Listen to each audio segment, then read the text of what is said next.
Please like, share, comment and subscribe my channel. नमस्कार बच्चों, आज की हमारी कहानी का शीर्षक है ईश्वर का न्याय। एक बार की बात है, दो मित्र राम और श्याम शहर घूमने के लिए अपने गांव से चले। रास्ते में शाम हो गई तो दोनों एक मंदिर के पास सीढ़ियों पर बैठ गए और बैठकर बातें करने लगे। तभी वहां एक तीसरा व्यक्ति आता है जिसका नाम होता है मोहन।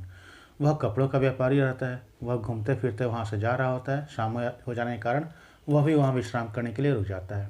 तीनों बैठकर बातें करने लगते हैं। बात करते करते खाने का समय हो जाता है। तो खाने के समय राम और श्याम दोनों ही कहते हैं, चलो अब तो समय हो गया खाना खाने का, चलो खाना खा लेते हैं। राम कहता है, हाँ मैं तो रोटियां लाया हूँ 3। श्याम कहता है कि और मैं भी 5 रोटियां लाया हूँ। तो मोहन कहता है, लेकिन मेरे पास तो रोटियां नहीं हैं, मैं क्या करूँगा, मैं चलता हूँ। तो राम और श्याम दोनों कहते हैं, नहीं नहीं नहीं, तुम हमारे दोस्त हो गए हो, बैठो हमारे साथ, हम लोग जो भी रोटियां हैं उसे मिल बांट कर खा लेंगे। तो तीनों अपनी अपनी दोनों रोटियां निकालते हैं। तो रोटियां होती हैं 8 और होते हैं व्यक्ति 3। अब समस्या आती है कि कैसे बांटा जाए, इन 3 जन में 8 रोटियों को कैसे बांटा जाए। तो मोहन जो है वह कहता है कि देखो, सारी रोटियों के 3-3 बराबर टुकड़े करो और उसके बाद हम लोग तीनों बांट लेंगे। तो ऐसा ही करते हैं, वो लोग तीनों रोटियों के टुकड़े करते हैं और आपस में 8-8 टुकड़े बांट लेते हैं। उसके बाद मोहन कहता है कि मेरे पास तो रोटियां नहीं थीं, तो मैं उन रोटियों के बदले अपना यह शेयर देता हूं तुमको, मेरा भाग, ये 8 स्वर्ण मुद्राएं तुम रखो। तो दोनों मित्र बड़े खुश हो आते हैं और कहते हैं कि ठीक है। उसके बाद जब मुद्राओं के बंटवारे की बारी आती है तो राम कहता है कि चलो इसे आपस में आधा आधा बांट लेते हैं, 4 मेरा 4 तुम्हारा। तब श्याम कहता है, नहीं, तुम्हारे तो 3 ही रोटियां थीं, मेरी 5 रोटियां थीं, तो तुम 3 स्वर्ण मुद्राएं लो, मैं 5 स्वर्ण मुद्राएं लूँगा। यह दोनों में बहस होने लगती है। फिर राम कहता है कि मुझे बराबर चाहिए, 4-4 चाहिए, और श्याम कहता है कि नहीं, मैं 5 रखूँगा, 3 दूंगा।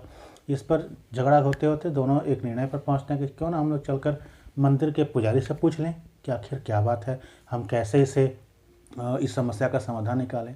तो पंडित के पास जाते हैं, पुजारी के पास, कहते हैं, पंडित जी, यह जो 8 मुद्राएं हैं इन्हें हम कैसे बांटें। और उसके बाद वो सारी घटना बताते हैं कि क्या क्या हुआ था।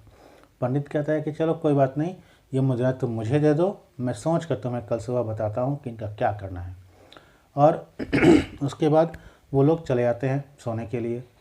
पुजारी भी सो जाता है और सुबह उठ कर के आता है और कहता है कि राम को और श्याम को दोनों को बुलाकर कहता है कि देखो, ये मुद्राओं का मुझे समझ में आ गया कि कैसे बंटवारा करना है।